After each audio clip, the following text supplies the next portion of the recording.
Boa noite, queridos. Tudo bem com vocês? Vocês estão felizes? Graças a Deus. Se possível, encontre seu lugar. Eu não me incomodaria se outros irmãos sentassem aqui na frente. Tem total liberdade para quem está em pé lá. Temos um espaço vago aqui. Particularmente, não me atrapalha. Acredito se o povo vier um pouquinho para cá, vai liberando para quem quiser sentar aí. E até aqui em cima, ok? Para mim também não me atrapalha. Gente, nós temos um desafio porque estamos num dia de celebração, um dia de exaltação do Senhor, de comunicar os valores, casa cheia. Muito feliz com a oportunidade também de conhecer a Isadora, sua família, e de estar com os meus pastores, meus amigos aqui. Já elegi os meus pastores aqui em São Bernardo, e essa aqui é a minha casa na cidade. Tivemos um dia muito especial de comunhão, de externar o nosso coração. Enquanto você encontra seu lugar aí, eu me chamo Leandro Vieira, sou de Curitiba, no Paraná. Quem conhece Curitiba? Eu tenho uma dica para vocês. Quem aqui já foi na Europa? Levanta a mão. Quem não foi, entretanto, gostaria de ir? Vou dar uma dica para vocês. Vão em Curitiba, que é mais barato, mais perto e a mesma coisa. Amém? Dizem que a gente é meio metido, porque de vez em quando a verdade dói, mas a verdade tem que ser dita. Então, e de quebra tem nós lá, amém? Eu sou pastor em Curitiba, da Família dos que Creem, nossa igreja local, casado com a Fran, há 15 anos, pai do Benjamin, que tem 8 aninhos, e sirvo numa rede de igrejas espalhadas pelo Brasil e fora do Brasil. Gente, então hoje, além do véu aqui de São Bernardo, tem início a nova série, com o tema Jesus está voltando. Então ontem compartilhamos em Santo André com o pastor Davis e Dani, meus amigos, com todo o time lá, foi muito especial. E hoje queremos compartilhar dentro desse tema. Para isso, eu quero fazer uso desses próximos minutos que temos. Quero te pedir de todo o coração que você faça todo o esforço possível para me dar de presente a sua atenção, a fim de que sejamos edificados pela palavra, amém? Se porventura você precisar ir embora, ou até mesmo se você desejar ir embora, faça agora, por favor, é sério. E aí, eu quero que permaneça nesse ambiente as pessoas que amam a palavra de Deus, aleluia? Então, se todo mundo aqui ama, melhor ainda, fica à vontade e ligado para a gente poder compartilhar. Então eu gostaria que fôssemos ao Evangelho de Lucas. Se você tem a sua Bíblia aí, em papel ou no seu tablet, smartphone, seja lá como você usa as Escrituras, tome aí no livro de Lucas, no capítulo 17, para que nós possamos ler o texto base do nosso compartilhar agora. Lucas, capítulo 17, versículo 20 em diante.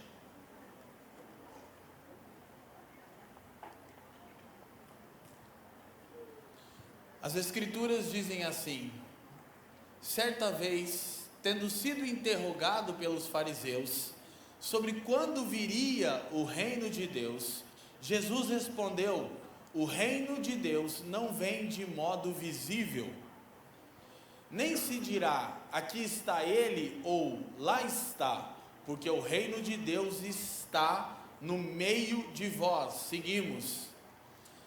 Depois disse aos seus discípulos: chegará o tempo em que vocês desejarão ver um dos dias do Filho do Homem, mas não verão. Dirão a vocês: lá está ele, ou aqui está. Não se apressem em segui-los. Pois o Filho do Homem no seu dia será como o relâmpago, cujo brilho vai de uma extremidade à outra do céu. Mas antes é necessário que ele sofra muito e seja rejeitado por esta geração. Próximo. Assim como foi nos dias de... Digam comigo, dias de Noé. também será nos dias do Filho do Homem. Então preste atenção, nós vamos continuar lendo, mas eu quero que você perceba que Jesus vai falar sobre demandas para o tempo do fim, sobre características que marcariam a geração que veria o seu retorno à terra. E ele diz que uma das primeiras características que ele menciona aqui, há outros ensinos do Cristo sobre isso, como Mateus capítulo 24, quando ele fala de eventos portentosos, de sinais, de flagelos, de prodígios, mas aqui ele dá ênfase no tipo de pessoa, e ele diz: assim como nos dias de Noé, assim também nos dias do Filho do Homem. Próximo. O povo vivia comendo e bebendo, digam comigo, comendo e bebendo, casando-se, dando-se em casamento, casando-se, até o dia em que Noé entrou na arca. Então veio o dilúvio e os destruiu a todos. Aconteceu a mesma coisa nos dias de Ló, digam comigo, dias de Ló, dias de Noé, dias de Ló. O povo estava comendo e bebendo, comprando e vendendo, plantando e construindo, mas no dia em que Ló saiu de Sodoma, diga comigo, Sodoma, choveu fogo e enxofre do céu e os destruiu a todos. Próximo. Acontecerá exatamente assim no dia em que o Filho do Homem for revelado. Se possível, curva a sua cabeça, eu quero orar ao Senhor. Pai, muito obrigado por essa noite especial. Obrigado, Senhor, pelos pastores Osvaldo, Wagner, suas famílias, todos os que servem nessa casa apostólica. Obrigado, Senhor, por esse time de adoração que nos serviu. Obrigado pela Isa, sua família. Obrigado pelos irmãos que se congregam aqui nessa noite. Não há ninguém aqui mais especial e singular do que você, Jesus. Nós estamos reunidos em torno de você. Nossa expectativa está totalmente em cima de você e nossa esperança repousa no glorioso dia do seu retorno. Pai, ainda que numa noite de casa cheia e com alguns desconfortos devido à logística, eu peço que o seu Espírito use a exposição das Escrituras para aquecer o nosso coração, para batizar uma geração de precursores, aqueles que preparam o seu caminho para o seu retorno. Que o Espírito caia sobre nós com sabedoria e revelação, que os olhos do nosso entendimento sejam abertos e que possamos compreender a real esperança da nossa vocação. Pai, eu oro para que nenhuma palavra se perca, mas que tudo seja proveitoso para a nossa edificação, maturação e para a glória do seu nome. Nós oramos por intermédio do seu Filho Jesus e abençoamos os que estão nessa casa, e não apenas os que estão aqui, mas todos os que nessa cidade invocam o nome do seu Filho, o Senhor deles e nosso. Assim nós oramos. Amém e amém. Quem está feliz ainda? Amém? Gente, então eu vou procurar fazer isso de uma maneira muito assertiva, haja vista o público reunido nessa casa. Já vou dizer de antemão que nós estamos organizando um sábado para estarmos com a igreja aqui em São Bernardo para um dia inteiro de estudos sobre escatologia, sobre o livro de Apocalipse, amém? Então, se você ama a palavra e deseja conhecer as verdades de Deus para o nosso tempo, você deve estar conosco. Eu vou só deixar um gostinho, que o livro de Apocalipse, diferente do que a maioria de nós aprendeu, não é um livro que registra tragédias ou falta de esperança ou coisas do gênero. Na verdade, Apocalipse do grego significa revelação, e Apocalipse é a revelação de Jesus Cristo. Apocalipse capítulo 1, versículo 1 diz: esta é a revelação de Jesus Cristo. Do que trata o livro de Apocalipse? De revelar a pessoa de Jesus, amém? E só para você meditar, quem sabe até o nosso próximo encontro, Apocalipse vai mostrar 3 facetas do caráter de Jesus. Jesus é noivo, rei e juiz.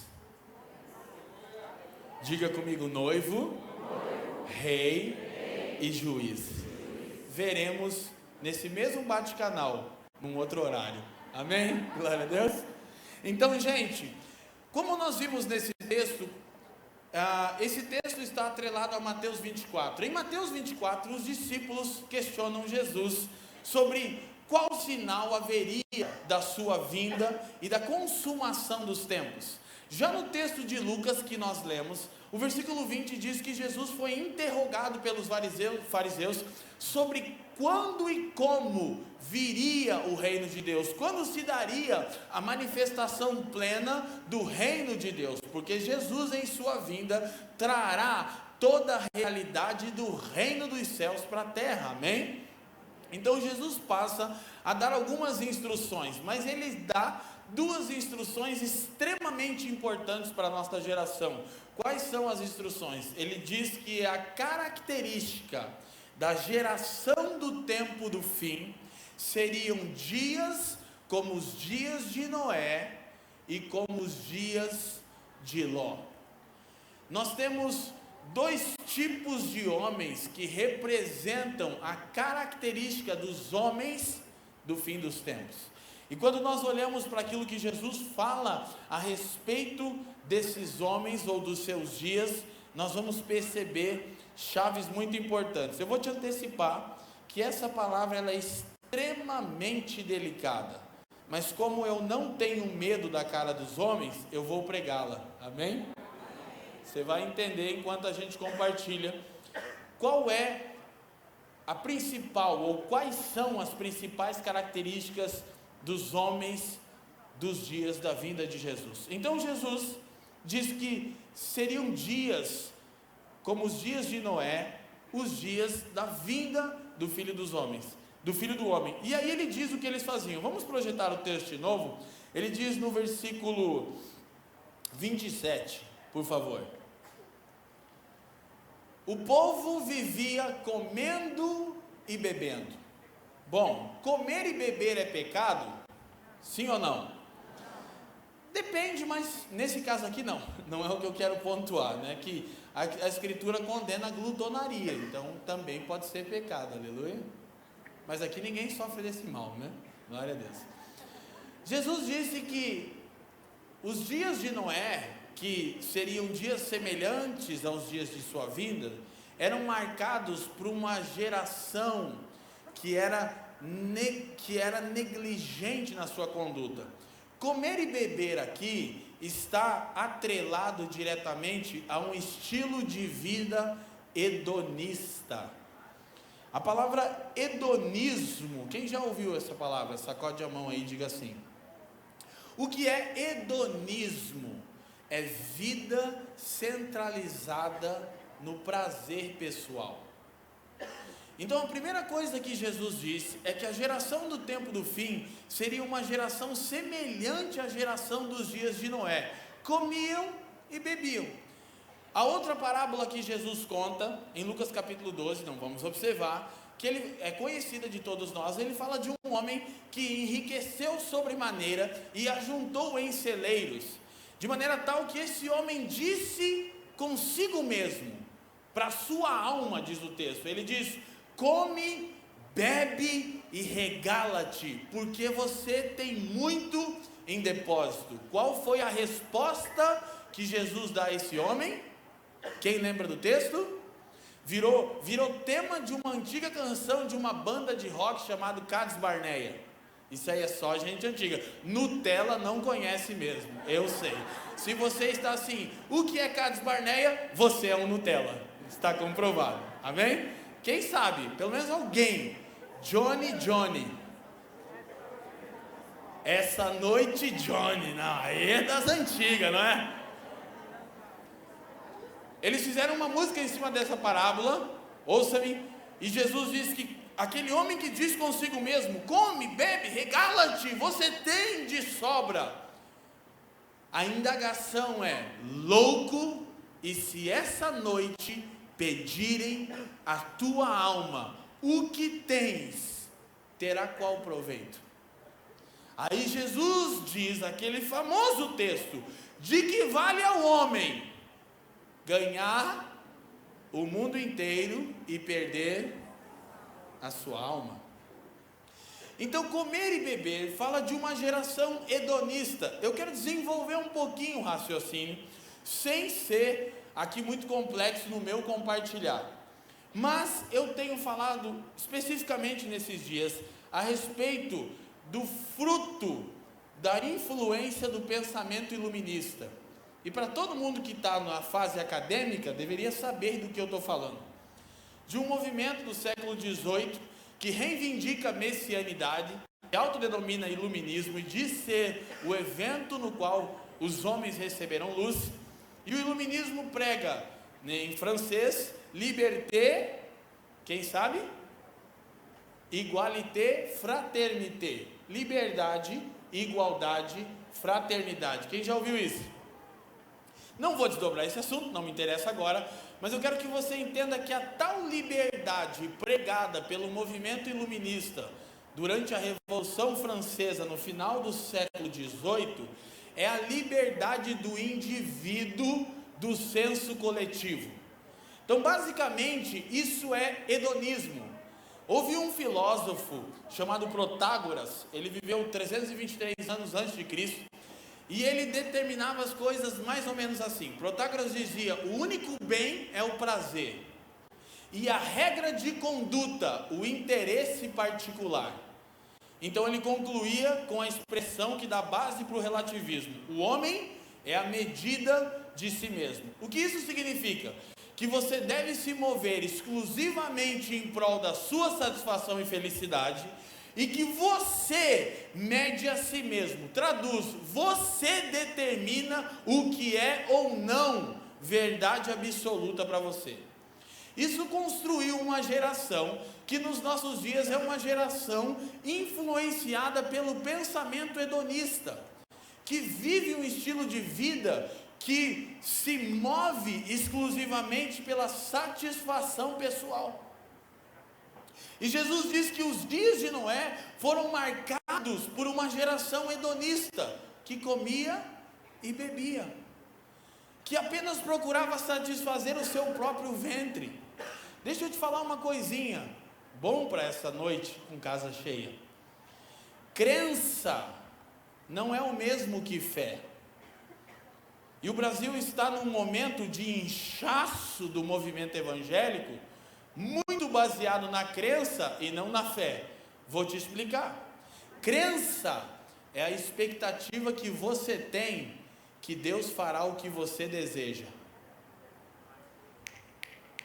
Isso enche a igreja.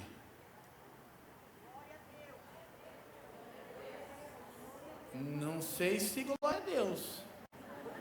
Eu não estou em dúvida se você está entendendo, mas vou pensar que você está entendendo. Vou repetir, para ficar bem fácil, tá bom? Crença é a expectativa que você tem que Deus fará o que você deseja. Fé é o conhecimento que você tem de Deus para que você faça o que Ele deseja. O aleluia foi bonito e o glória a Deus e o aplauso ensaiado. Pergunta, não responde, não responde. Você é movido por crença ou por fé? Não era para você responder, porque eu quero que você reflita no que eu estou falando. Eu vou repetir. Crença é a expectativa que você tem que Deus fará o que você deseja. Fé é o conhecimento que você tem de Deus e de sua vontade para que você faça o que Ele deseja. Eu não tenho dúvida que crença enche igreja, fé nem sempre.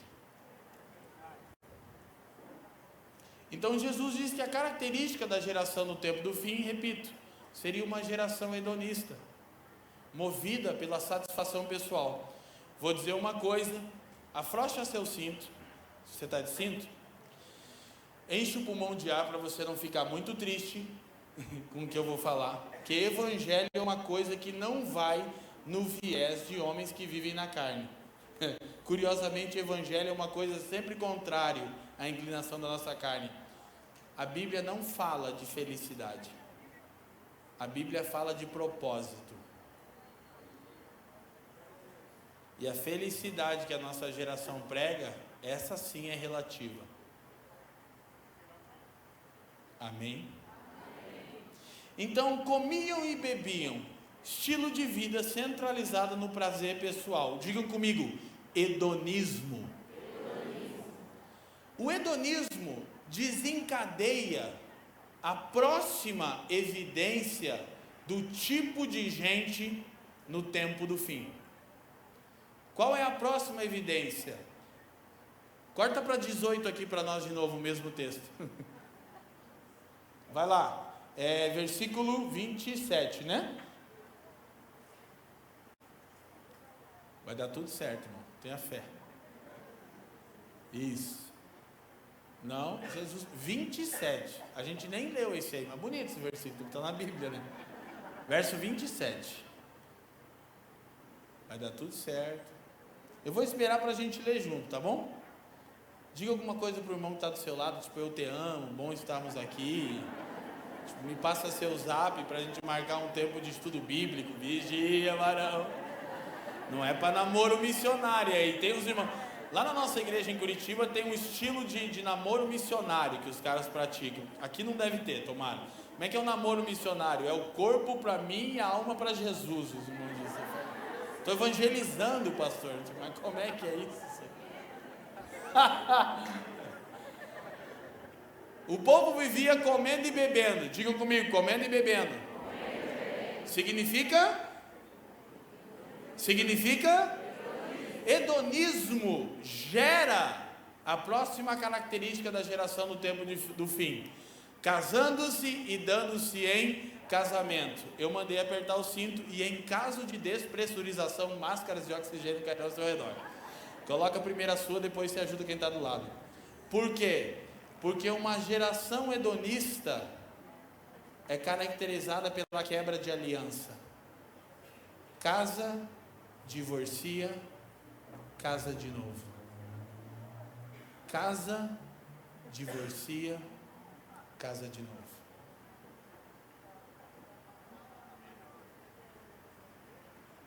Eu não vou entrar nos pormenores de segunda aliança, porque eu não sou pastor da casa e não tenho interesse no tema agora. Eu só quero que você entenda uma coisa: divórcio é pecado. E tempo não apaga pecado, nem papel. Só o sangue de Cristo, fruto de arrependimento. Aleluia. Ai, mas não tem perdão. Não, pecado tem perdão, graças a Deus. Mas é pecado. Quem está me entendendo? Agora preste atenção no que eu quero dizer. Quando você está aconselhando um casal, isso os pastores vão entender comigo, para falar sobre a vinda de Jesus, né? Posso continuar, pastor? Que está num processo de tentativa de divórcio, você sempre escuta mais tempo ou menos tempo a seguinte frase, de um dos cônjuges ou de ambos. Qual é a frase? Pastor, esse casamento meu não está legal.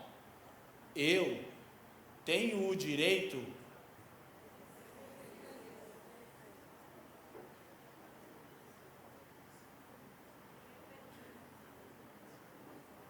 não, porque você não casa para ser feliz, você casa para fazer alguém feliz e cumprir o propósito de Deus. Você está me entendendo? Quer dizer, meu cônjuge não me satisfaz mais, então eu troco.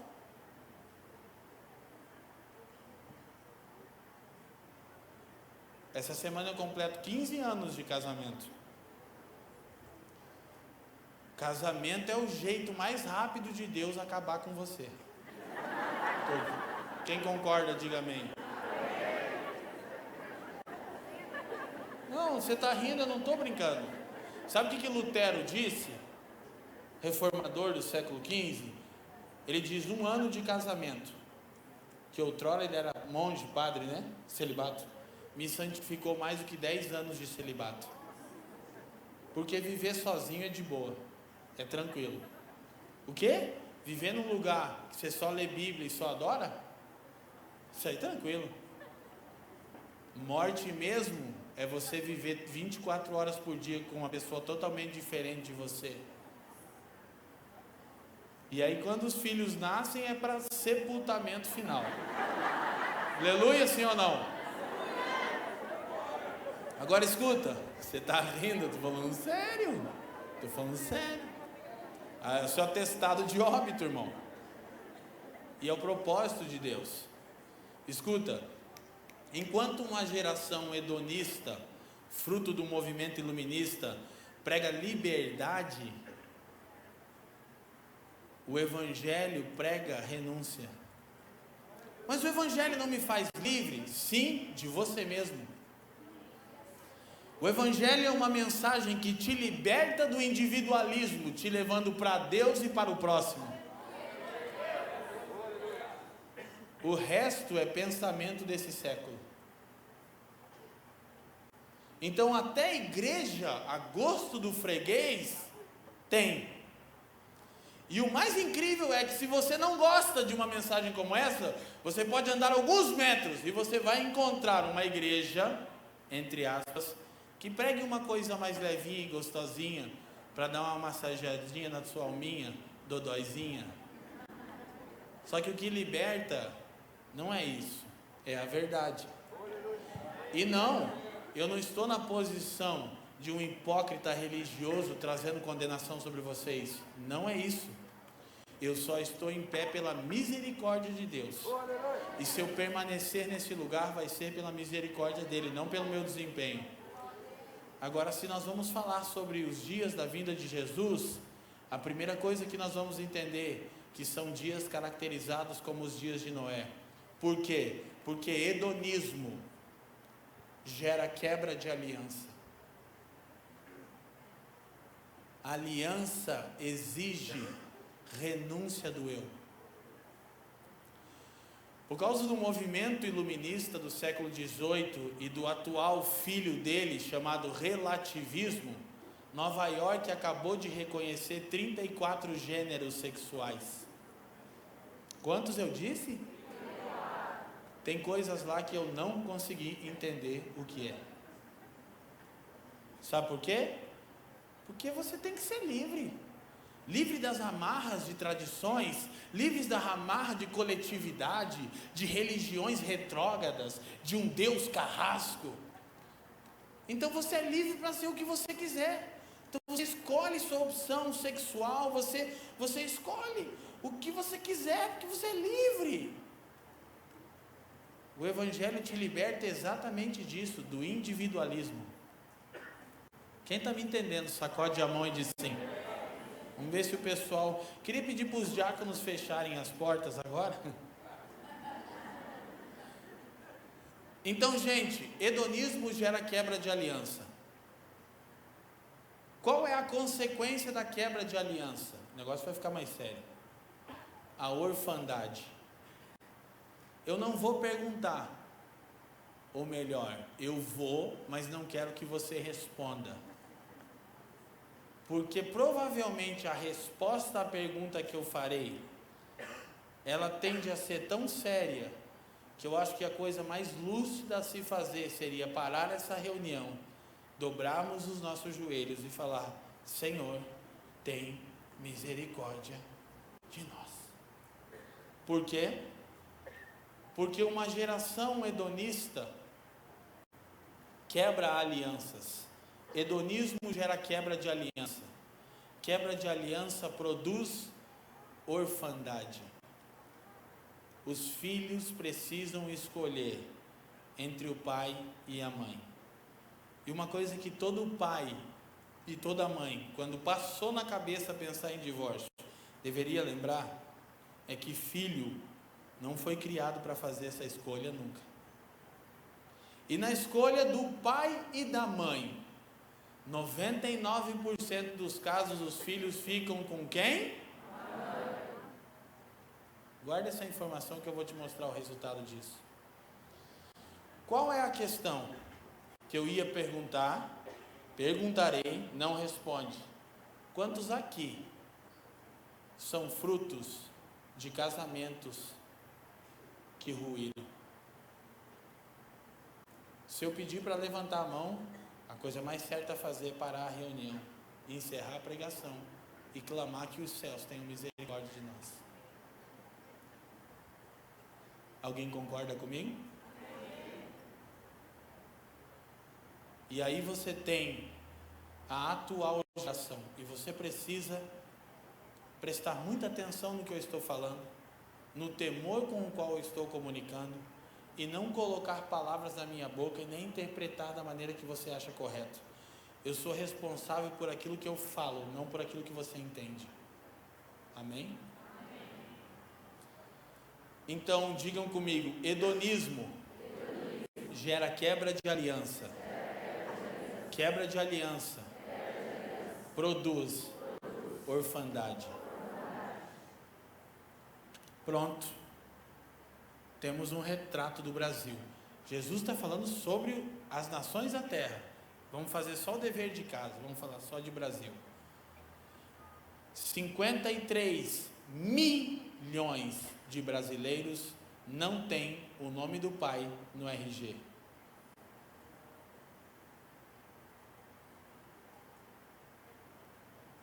Qual é o resultado? Isso que nós estamos vendo. Eu tenho estudado sobre ciências políticas. Deixa eu fazer um adendo aqui terrível, muito horrível fazer o que eu vou fazer. Eu realmente me sinto muito constrangido, mas é muito útil, porque talvez você pode pensar que eu estou falando de uma maneira muito filosófica. E aí, agora eu vou dizer que eu estou estudando ciências políticas, e aí você vai ter a tendência a dizer: mas eu sou um coitadinho, que não estou entendendo quase nada do que ele está falando, ele deve ser... Não, querido, eu perdi meu pai com 14 anos, estudei apenas até a 6ª série, perdi toda a minha adolescência na drogadição, nunca fiz um curso de teologia, e ninguém nunca me ensinou as escrituras, e eu não terminei meus estudos. Então, se Deus ensina uma pessoa como eu, ensina qualquer um que de fato queira ouvir. Amém? Que a glória seja de Jesus. Por que você fala isso? Para você não se esquivar. Você tem uma Bíblia? Aqui ou em casa? Você tem o Espírito Santo? Você tem tudo o que você precisa. Não é que você não entende, é que você é frio, preguiçoso e negligente mesmo. Glória a Deus. Vocês estão felizes? Uhul!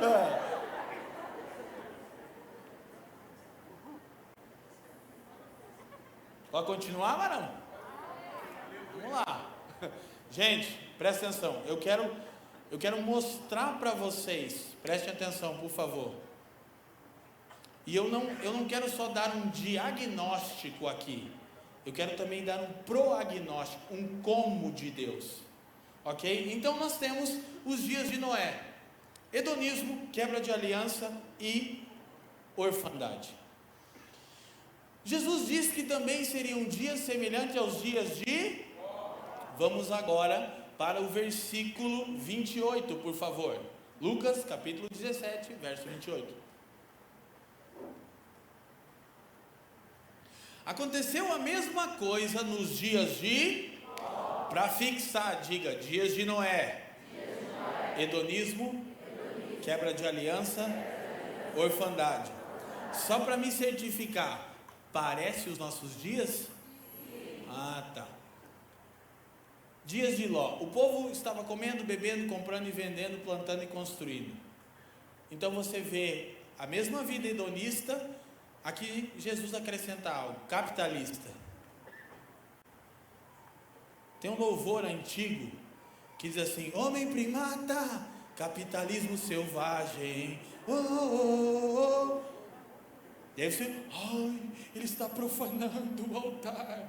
Vai te converter, irmão, cria vergonha na sua cara, vai ler sua Bíblia. Porque as pedras estão clamando coisas que a igreja está negligenciando. Porque o capitalismo é selvagem.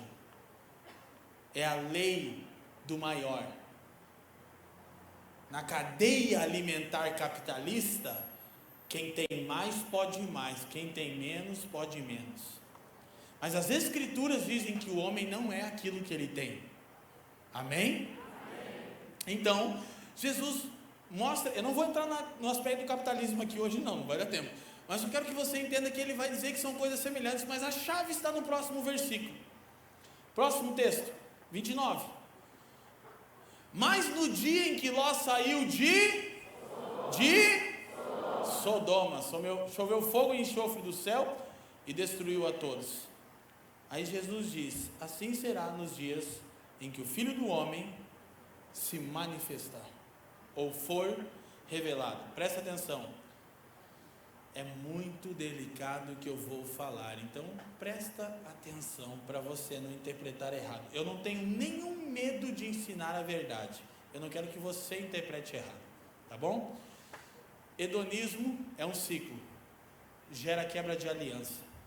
Casa descasa, casa descasa, casa descasa, casa descasa.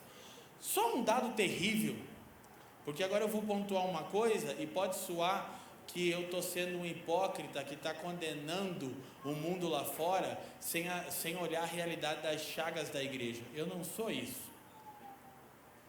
Recentemente teve uma marcha para Jesus no Rio de Janeiro, que o tema da marcha para Jesus era a marcha pelas famílias, contra a ideologia de gênero.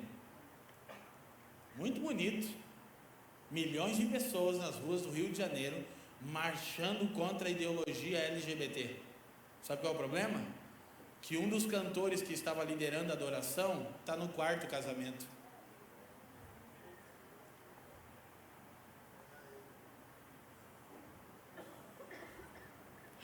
Não toca no ungido do Senhor. Quem foi que te disse que é ungido isso? Aí nós vamos marchar contra a ideologia de gênero? Olha para mim. A favor da família tradicional? Mas por qual família você está marchando se você tem 4? Vai ter que ter 4 marchas. Vai e volta, vai e volta. Sim ou não? Sim ou não? Mas isso não é tão confortável, né, de se falar, né, irmão? Está ouvindo bastante isso, né? Mensagens como essa você está ouvindo todo dia, né? Só que não. Sabe por quê? Porque na verdade ela não gera seguidores no Instagram. A tendência é as pessoas dizerem que você é um arrogante, hipócrita, religioso, arrotando santidade. Mas a verdade é que o que pode transformar a nós, não você, a nós, é o Evangelho. E eu amo tanto a igreja do Senhor, que eu não perco tempo, não importando a ocasião, eu prego o Evangelho. Como diria um antigo profeta do SBT, Boris Casoy, doa a quem doer. Amém? E dói primeiro em mim, fica ligado, é uma espada de 2 gumes, corta dos 2 lados, e não tem cabo, pegou, se corta. Cada vez que eu estou falando sobre isso, eu estou consciente que eu só estou em pé pela misericórdia de Jesus. Entendeu? E esse que é um lance do Evangelho, que é a coisa louca. Você prega uma mensagem que é sempre maior do que você. Isso te faz ficar no seu lugar. O Evangelho coloca Deus e homem nos seus respectivos lugares. Deus no trono, o homem aos seus pés. Isso é Evangelho, amém? Qual é a característica dos dias de Ló? Volta o verso 29. Sodomismo. Agora, deixa eu te lembrar, que talvez você não está lembrado, que esse texto aqui não é o fato de Ló. O fato de Ló está registrado há quase 5.000 anos atrás, só para você ter ideia. Mas Jesus disse isso aqui há 2.000 anos atrás. Ele diz: quando se aproximar o dia do meu retorno, A geração dos homens ímpios. Qual é a questão? Deveria ser um retrato dos ímpios, não do povo de Deus. Será marcada por hedonismo, quebra de aliança, orfandade e homoafetividade. Porque se você não sabe, deveria. Sodoma é a primeira cidade que nas escrituras registram práticas homoafetivas.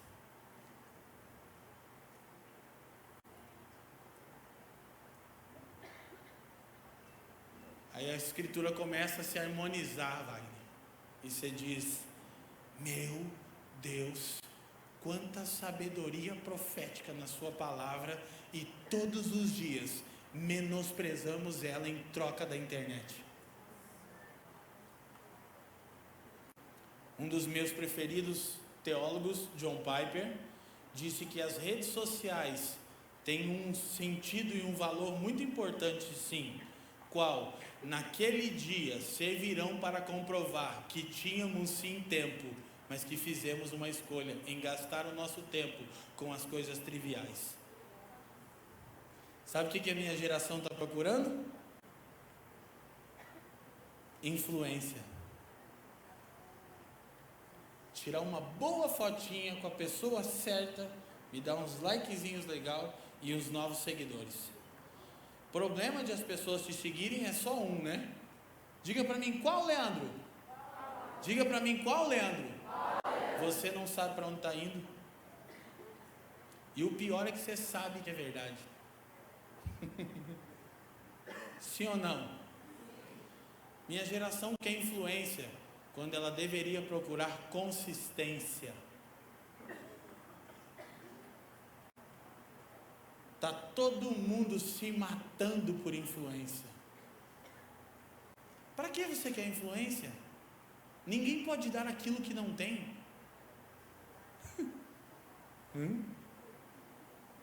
Quem está me entendendo? As referências da minha geração, na maioria, são pessoas de plástico.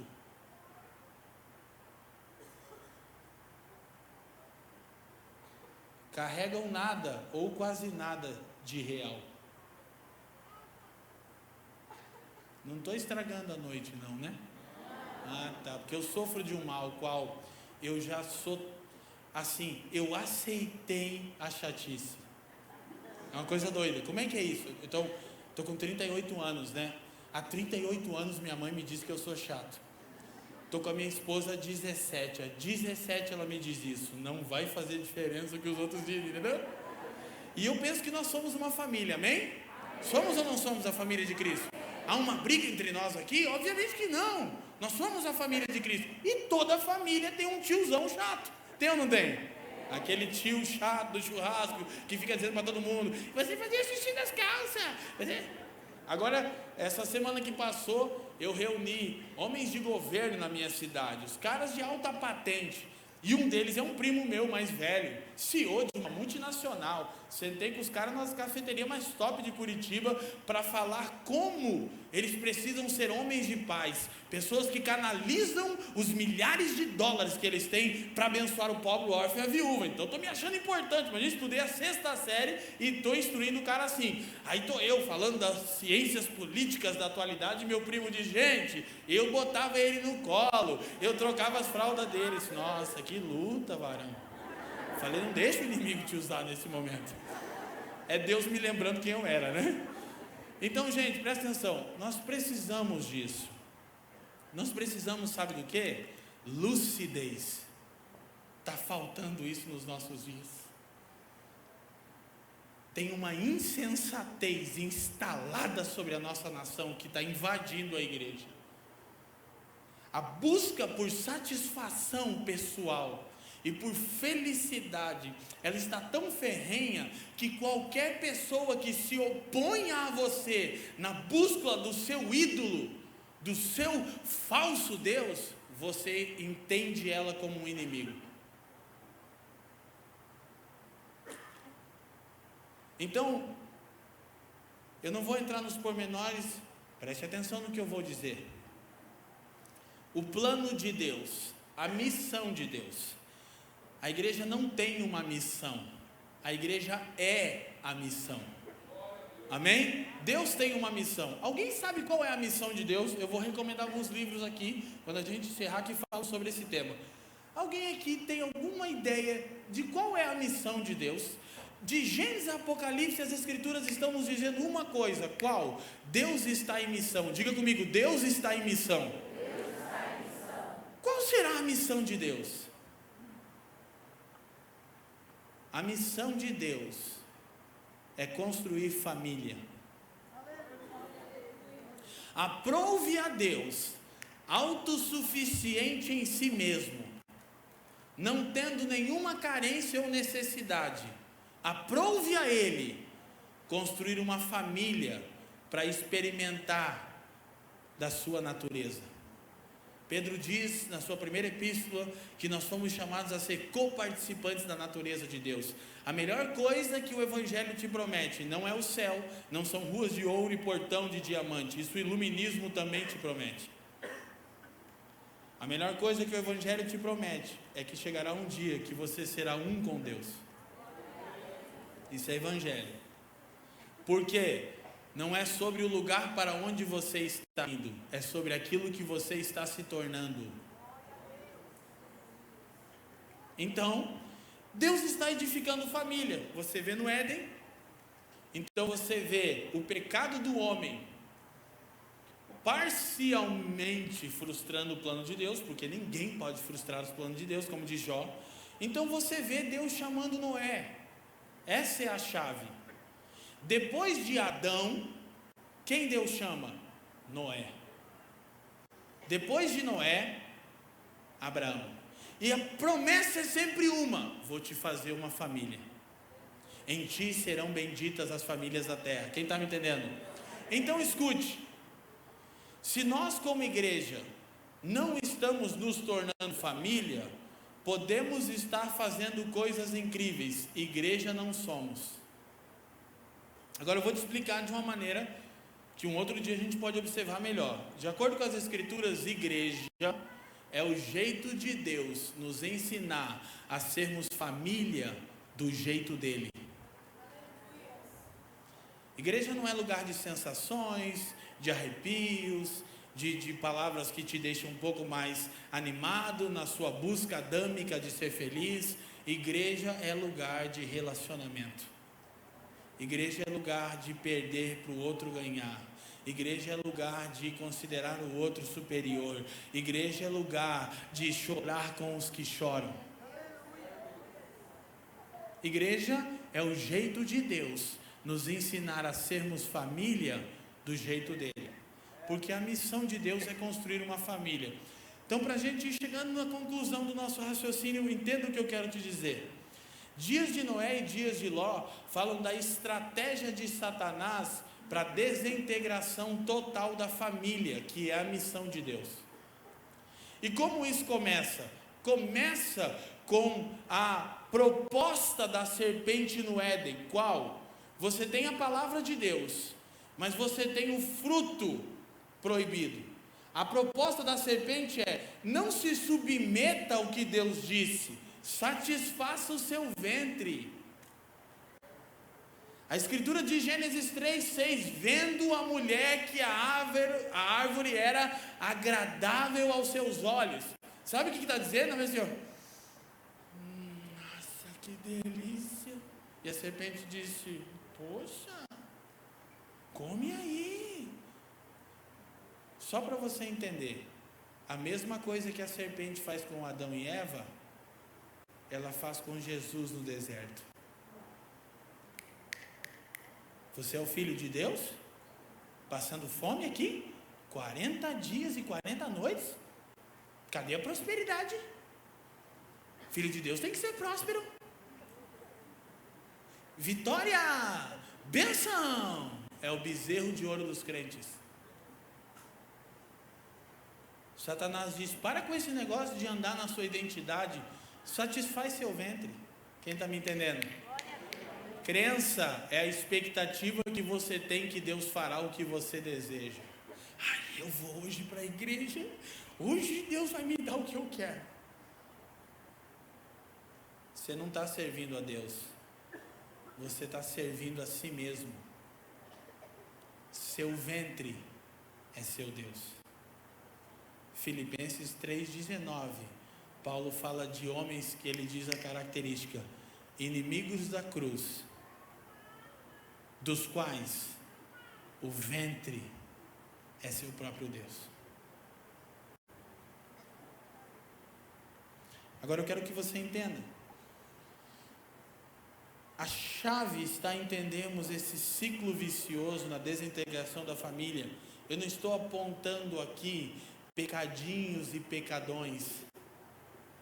Eu estou te falando como Satanás trabalha e qual era a característica que Jesus diz da geração do fim dos tempos. Mas eu te lembro, Noé está em detrimento dos homens dos seus dias. Jesus está dizendo que Noé é um protótipo do tipo de homem que ele deseja.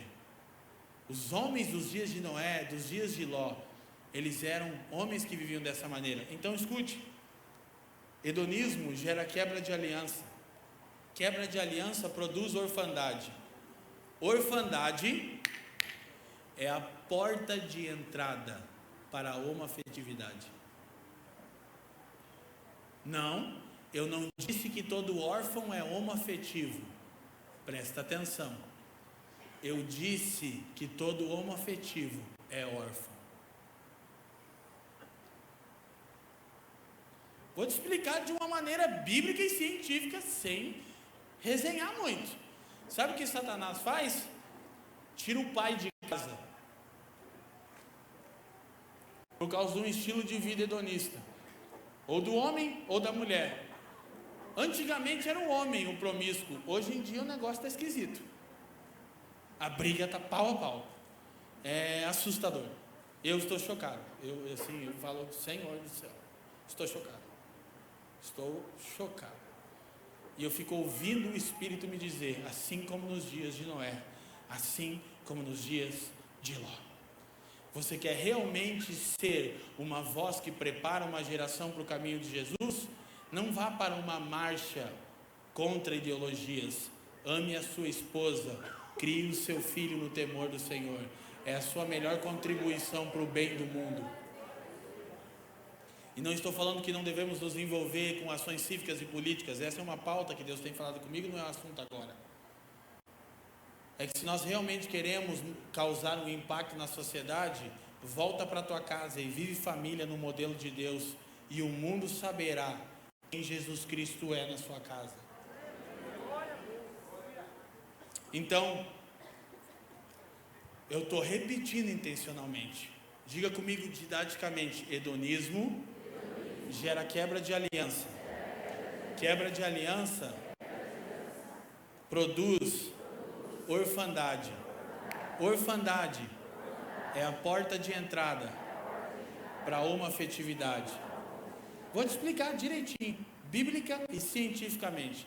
Primeiro, a ciência demorou um tempão, como sempre, a ciência sempre atrasadona, para descobrir o que a Bíblia já sabe. O que a Bíblia já tinha dito? Que é o homem ser masculino, macho. Está faltando. Cabra macho. O que é cabra macho? É cara durão, ríspido, estúpido? Não. Cabra macho é homem que diz assim: aqui em casa quem mais ora sou eu. Não tem mulher que vai orar mais do que eu aqui. Aqui em casa quem ensina as escrituras sou eu, não é a mulher. Isso aí é macho à luz da Bíblia. Glória a Deus. Está em falta. Lá em casa eu sou macho nos modelos antigos. Eu mando no barraco. Senta todo mundo para ouvir a palavra agora. Do jeito antigo. Eu não tive um pai que fez isso comigo. Não biológico. Mas o Pai Celestial está me ensinando a ser pai. Eu erro bastante. Mas sabe que eu sou café com leite. O que quer dizer? É que eu estou tentando acertar. Presta atenção no que eu estou dizendo. Quem está me entendendo o temor e a seriedade que estamos compartilhando? Brincadeirinha, né? Isso a Globo não mostra. Eu não podia perder isso, cara. Porque Paulo disse assim: eu não me envergonho do Evangelho, porque ele é o poder de Deus para salvar todo aquele que crê. Aleluia!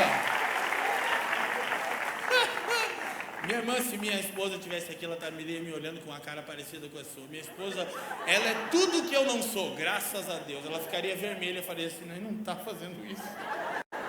E depois a gente vai em casa, ela vai dizendo tudo que eu não precisava ter feito, entendeu? Eu saio do culto achando que eu sou o Superman, né? Que palavra forte. Aí ela começa: não precisava isso, não precisava aquilo. Aí eu vou voltando para a terra e volto a ser um homem fraco, entendeu? Amém? Vou dar uma dica aqui para os irmãos que são casados. Se você não escuta o Espírito Santo, ouça a sua mulher. Aí as irmãs do coque, ó. Cadê as pentecas? Tem umas irmãs aí, ó. Glória a Deus. Gente, eu só estou tentando deixar mais leve o que eu estou falando, entendeu? É para não engasgar tanto para descer, não, nossa. Porque eu vou te falar, todo o tempo que eu estou sentado aqui durante a adoração, eu estou falando: Jesus, você vai fazer isso comigo mesmo? Está todo mundo feliz, eu tenho tantas outras coisas que eu poderia dizer. Não, eu quero que você fale isso. Entendeu? Então, quem é espiritual nesse ambiente aqui, pode orar por mim para mim conseguir concluir o que eu estou falando. Então, gente, hedonismo gera quebra de aliança produz orfandade, e orfandade é a porta de entrada para a homoafetividade. Não, todo órfão não é homoafetivo. Sim, todo homoafetivo é órfão, de pai vivo ou morto. Sabe por quê? Que a ciência demorou para descobrir o que a Bíblia diz. O que? O homem afirma a sexualidade dos filhos, quer homens, quer mulher. Tira a figura paterna de casa e a sociedade vai afirmar a sexualidade dos filhos. A sociedade iluminista. Vocês vão ler isso, vocês vão ver isso na escola. Ela vai dizer: liberté, igualité, fraternité. Seja o que você quiser. Nova York, a grande cidade moderna e atual, já reconhece 34 gêneros sexuais. Você pode dizer o 35º. Sabe por quê? A ciência descobriu isso. Porque a Bíblia já explica em Gênesis. Dentro do homem tem um cromossomo masculino e feminino. DNA. A mulher é catalogada pela ciência com cromossomo. Alguém sabe? X. O homem é XY. Dentro do homem.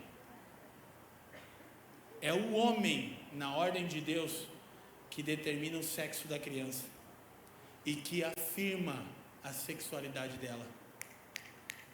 Tira o pai de casa e vai se estabelecer uma geração como os dias de Noé e como os dias de Ló. Agora eu quero ver mais 2 textos bíblicos bem rápido com vocês, mas eu não posso passar disso. Vamos a Gênesis capítulo 13, versículo 7 em diante, rapidinho. Quem está entendendo a palavra de Deus aqui hoje? Amém? Não desvirtua, não agora, porque a gente está na nossa conclusão final. Gênesis 13, 7. Me perdoe a dificuldade na dicção, eu coloquei aparelho, irmão, faz só 30 dias, está uma luta, morde tudo, dói. Eu não falo tão errado assim, entendeu? É quase assim, mas não foi tão, não era tão ruim assim. Olha só, voltamos aonde? Para os dias de Ló, que eu quero te mostrar uma característica. Surgiu uma desavença entre os pastores de rebanho de Abraão e os de Ló, o tio e o sobrinho. Nessa época os cananeus, fariseus habitavam a terra, para frente. Aí Abraão disse: olha, a gente é parente, não vamos tretar, não é legal. Então, é linguagem de hoje na Bíblia, né? Próximo, 9. Aí Abraão disse: ó, aí está a terra inteira diante de você. Escuta, Abraão tinha uma palavra de Deus. Qual é o tipo de homem que Deus procura no fim dos tempos? Homens como Noé, como Abraão, que fazem aquilo que não é comum à sua geração. Deus chega para Noé e diz: Noé, o negócio é o seguinte, constrói uma arca que vai chover. Noé fala: vai o quê? Vai chover. Seria o que exatamente isso, Deus? Água vai cair do céu assim. Como orvalho? Não, bastantão, Noé. Sabe quanto tempo Noé levou para edificar a arca? Quem sabe? 120 anos. Imagina você 120 anos trabalhando numa coisa que nunca aconteceu.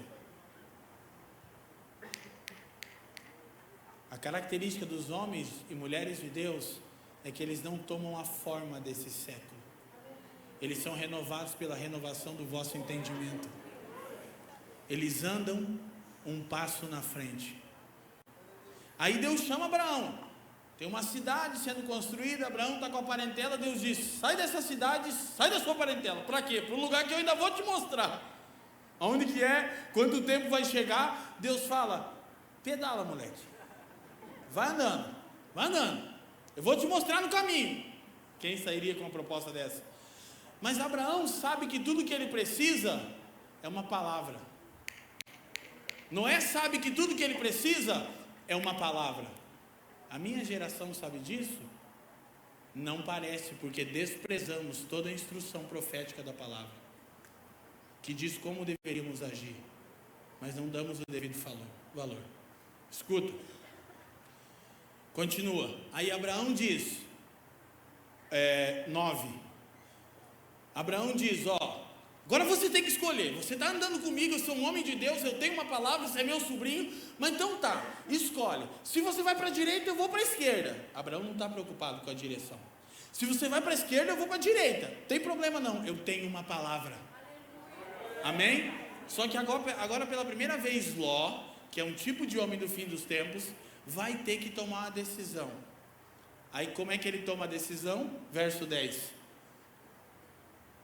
Olhou então Ló e viu todo o vale do Jordão, que era bem irrigado até Zoar, era como o jardim do Senhor. Presta atenção, olha o que Ló viu, gente. Quem está comigo aqui? Ló olhou e viu um lugar tão belo, que a Bíblia diz que parecia o Éden. Caraca, mano, era um negócio glorioso, parecia o jardim do Senhor, como a terra do Egito, mas parecia também um cativeiro.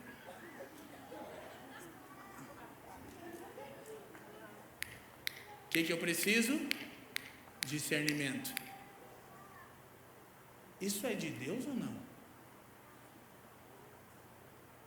Isso se deu antes de o Senhor destruir? Destruir? Vamos para frente, estamos terminando, vai lá. Ló escolheu o vale do Jordão, partiu em direção, assim os dois se separaram. Abraão ficou na terra de Canaã, mas Ló mudou o seu acampamento para um lugar próximo entre as cidades do vale. A minha versão diz assim, look at me, olhe para mim. E Ló ia armando as suas tendas até Sodoma. Escuta, pela falta de visão espiritual, Ló foi se aproximando de um lugar que Deus estava prestes a destruir. Entendeu? Vou explicar. Sabe o que a gente precisa? Visão espiritual. Sabe como vocês vão ter visão espiritual? É exatamente com vocês que eu estou falando. Pelas Escrituras. Porque elas antecipam o que Deus vai fazer. Nós temos as Escrituras proféticas. Pode não parecer a coisa mais óbvia a ser feita, mas se temos uma palavra, temos visão. Lâmpada para os meus pés, ilumina onde eu estou, e luz para o meu caminho, me guia na jornada. Pela falta de visão espiritual de Ló. Você sabe o que o nome Ló significa em hebraico? É muito pertinente. Véu. Ló em hebraico é véu. Assim como nos dias de Ló, homens, mulheres, jovens sem visão espiritual, que estão se aproximando de uma realidade que Deus está prestes a condenar.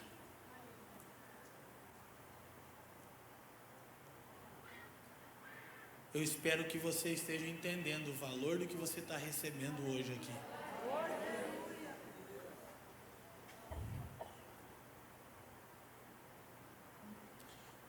Eu quero concluir mostrando para vocês algo, nas Escrituras, obviamente. A característica dos homens ímpios são homens como os homens dos dias de Noé e como Ló, sem visão espiritual. Sabe o que custou para Ló ir para lá? Olha para mim, escuta. Sabe tudo o que vale na vida de um homem é o legado que ele vai deixar. A melhor coisa que eu tenho chama-se Benjamin Vieira.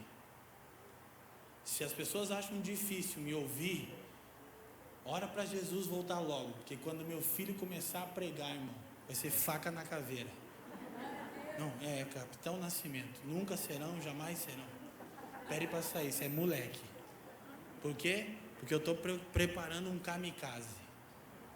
Alguém que está pronto para morrer por uma causa, que não vai viver por um ideal iluminista.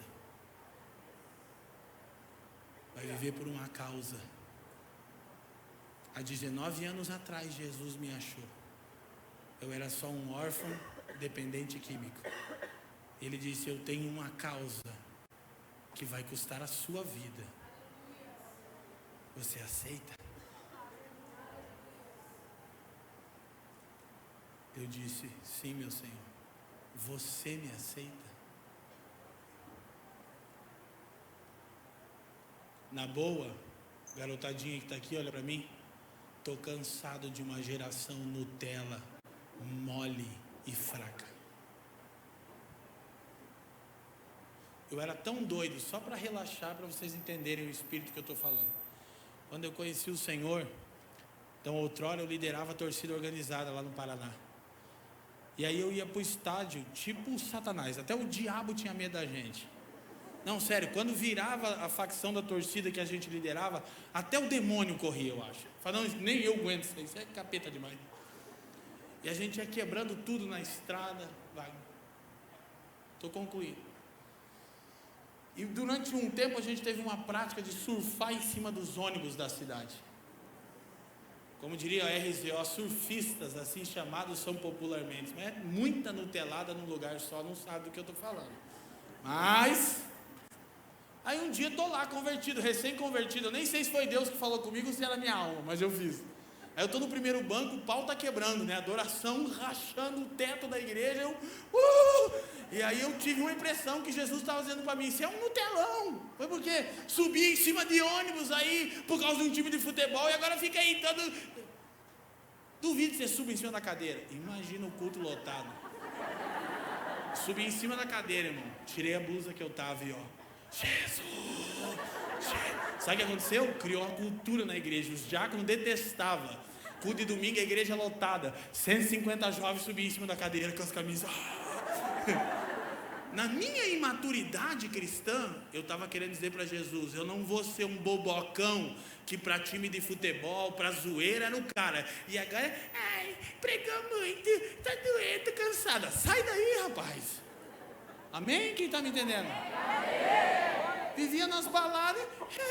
Está muito tarde, pastor. Que é Corinthians, mano. Aí, ó. Viu? Aqui tem um bando de louco, né?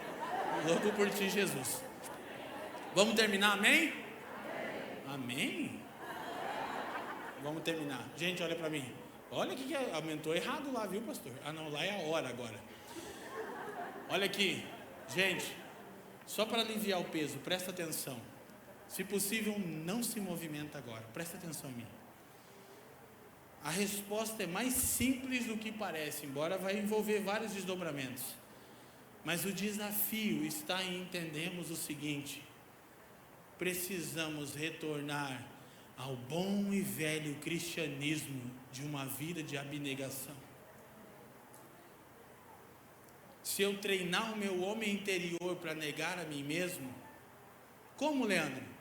Com estilo de vida de jejum, de oração, para que Deus me abençoe? Não, é porque Ele já me abençoou me salvando. Para que Deus me salve? Não, Deus já me salvou. Mas é porque eu estou treinando o meu homem interior para um estilo de vida necessário para o fim dos tempos. E aí quando eu me tornar um marido, uma esposa, eu não vou abrir mão do meu casamento por qualquer incompatibilidade de gênero. Ah, por favor. Jesus está voltando. E o que o mundo precisa é de um protótipo de família de Deus. Terminando, Ló perdeu a sua família e o seu legado, é o que eu ia dizer. Sua mulher nunca mais sairia de lá. Quem lembra a mulher de Ló? Sabe qual é o problema? É que ele não ministrava o coração dela, ela amava Sodoma. Quem aqui é marido, ergue sua mão bem alto lá atrás. Todo marido que estiver nesse lugar, ergue a sua mão. É nossa missão lavar o coração de nossas esposas com a palavra. A Bíblia diz que assim como Jesus faz com a igreja, lava ela com a palavra, os maridos devem fazer com as esposas.